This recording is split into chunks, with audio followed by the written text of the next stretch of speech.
ভারতের দক্ষিণী পরিচালক রাজামৌলির বাহুবলী সিনেমাটি 2015 সালে মুক্তির পর বক্স অফিস কাঁপিয়ে দিয়েছিল।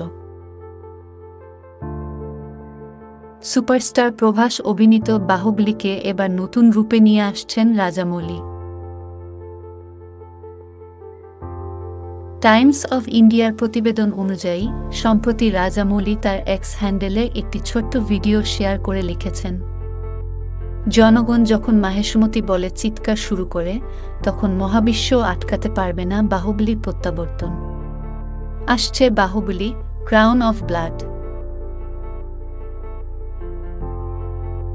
পোস্টে পরিচালক জানিয়েছেন, নতুন বাহুবলী অ্যানিমেশন সিনেমা, যা কিনা ওটিটিতে সিরিজ হিসেবে দেখানো হবে।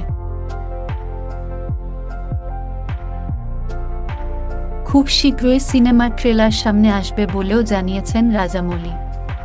প্রথম পর্বে বাহুবলীকে কাটাপ্পা কেন মারল, সেই নিয়েই 2 বছর ধরে গোটা বিশ্বজুড়ে আলোচনা চলেছিল। শেষমেশ এই ছবির দ্বিতীয় পর্বে দর্শকদের সব প্রশ্নের উত্তর দিয়েছিলেন রাজামৌলি।